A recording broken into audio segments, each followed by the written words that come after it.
আমরা যেখানেই ঘুরতে যাই না কেন, সেটা সিমলা হোক বা মানালি, দার্জিলিং হোক বা দীঘা, সবার আগে কিন্তু একটা ভালো হোটেলের আমাদের বুক করতে হয়। আর এই হোটেলগুলো যদি ভালো পজিশান বা মেল রোডের আশেপাশে হয় তাহলে তো অনেক সুবিধা। আর আমরা এই যে মানালিতে গেছিলাম, এই মানালিতে আমরা যে হোটেলে উঠেছিলাম সেই হোটেলটা কিন্তু একটা সেরকম পজিশানেই ছিল, একদম মেল রোডের ঠিক পাশেই। সেই হোটেলটারই আপনাদের একটি ভিডিও করে দেখাচ্ছি, যাতে আপনারা যদি যান এই হোটেলে বুক করতে পারেন। ফোন নাম্বার আমি অবশ্যই ডিসক্রিপশন বক্সে এবং স্ক্রিনে দিয়ে দিচ্ছি। পালকি ট্যুর অ্যান্ড ট্রাভেলসের সঙ্গে যোগাযোগ করে আপনারা এই হোটেল বুক করতে পারেন, বা কোনো ট্যুর প্যাকেজ বুক করতে হলে আপনারা অবশ্যই পালকি ট্যুর অ্যান্ড ট্রাভেলস থেকে অন্ধকার হয়ে গেছে নাম্বার আমি দিয়ে দিচ্ছি স্ক্রিনে এবং ডিসক্রিপশন বক্সে। তো চলুন গিয়ে হোটেলটা একবার আপনাদের দেখি। এটা হচ্ছে হোটেল মুন। এই হোটেলেই আজকে আমরা এসেছি। তো একদম মেল রোডের পাশেই আছে, বেশি দূরে না, মেল রোডের পাশেই একদম। গাড়ি পার্কিং টার্কিং সব হয়ে যাবে, দেখতেই পাচ্ছেন। এই যে টেম্পু, ট্রাভেলার, ইনোভা সব গাড়ি ঢুকে যায়। রাস্তা সেরকমভাবেই তৈরি করা যাতে গাড়ি পার্কিং হতে পারে। এখানে অনেক জায়গা আছে, গাড়ি এখানেও পার্কিং হয়ে যায়। আর এই ওনাদের রিসেপশন, এটা রিসেপশন। এসে এইখানে বসার জায়গাও আছে। এই হচ্ছে ফ্লোর। এবার চলুন উপরের দিকে গিয়ে রুমগুলো একবার দেখি। Room number 206। এই দরজা খুললাম, এই হচ্ছে রুম। সামনে খোলা জায়গা দেখেছেন তো, ফুটবল খেলা যাবে। দুটো চেয়ার, ছোট সেন্টার টেবিল, পুরোনো দিনের একটা আলমারি আছে। বেড একদম পুরো আমরা আগাছালো করে ফেলেছি, রাত্রিবেলা ঘুমিয়েছি যেহেতু। সাইডে জায়গা আছে, নাইট বাল্ব আছে, ইলেকট্রিক কেটলি আছে। রবীন নস্কর, রুম কেমন? ইনি কিন্তু আমাদের গেস্ট।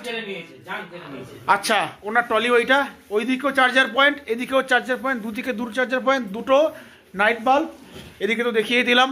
বাথরুমে আমাদের লোক আছে। এটা হচ্ছে মিরর, জানলা এই যে দেখতেই পাচ্ছেন। পাহাড় এখান থেকে পরিষ্কারই দেখা টাকা যাচ্ছে ওই যে। আচ্ছা চলুন, বাথরুমে তো লোক রয়েছে, আরেকটা রুম দেখিয়ে দিই। ঠান্ডা। সব থেকে বড় কথা কি, এই যে হোটেল মুনে আমরা আছি, এই যে 205, 6, 3, 4 এদের জন্য আলাদা করে ডাইনিং স্পেস করা আছে। দেখুন, এদিকে 6টা চেয়ার, এদিকে 4টে চেয়ার ডাইনিং টেবিলে খাওয়া দাওয়া করার জন্য, ওদিকে 4টে চেয়ার। 10 জন বসার জন্য এমনি বসতে পারবেন, এবং 4 জন কোথায় 6 জন ডাইনিং টেবিলে একসঙ্গে বসে খাওয়া দাওয়া করতে পারবেন। এই হচ্ছে 207 নম্বর রুম। এনারাও আমাদের সঙ্গে এসছে। দাদা, রুম কেমন? খুব সুন্দর, ঠান্ডা প্রচুর। এনার নাম হচ্ছে শ্যাকরেল।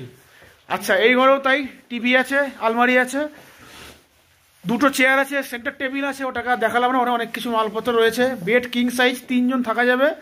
ওনারা কালকে 2 জন ছিল। দুদিকে দুটো নাইট বাল্ব, দুটো চার্জার পয়েন্ট আছে। বাথরুম কেউ নেই তো? বাথরুমটা এইটা আমি দেখিয়ে দিই একবার, দেখুন বাথরুম কিরকম ওভারঅল।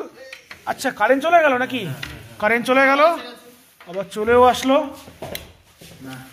না। কারেন্ট আসেনি, ওটা জেনারেটর চলছে, ওই জন্য বাথরুম আর দেখাতে পারলাম না, যেহেতু জেনারেটারে চলছে। তবে বাথরুম দেখিয়ে দেবো আরেকবার, কারণ বেসিক কমিউনিটি সব আছে, ইলেকট্রিক কেটলি থেকে শুরু করে সব কিছু, কোমোট ঠোমোট। ওই ঘরটাও কিন্তু আমাদের লোক আছে। এই যেটা বলছিলাম, যে ডাইনিং থেকে দেখুন একদম স্নোপিক, পরিষ্কার পুরো মাউন্টেন। দেখুন, দেখতেই পাচ্ছেন। এবার চলুন আমরা ব্রেকফাস্ট টেবিলে যাই, খাওয়া দাওয়া করি, করে বেরিয়ে পড়ি আমরা আজকে সরাং ভ্যালি যাওয়ার জন্য। তো এই হচ্ছে আমাদের হোটেল মুন। বুক করতে চাইলে আমি নাম্বার তো বলেই দিচ্ছি, 7980315885 নাম্বার আমি স্ক্রিনে দিয়েও দেবো, 7980315885। পালকি ট্যুর অ্যান্ড ট্রাভেলস। চলুন ব্রেকফাস্টে দেখা হচ্ছে।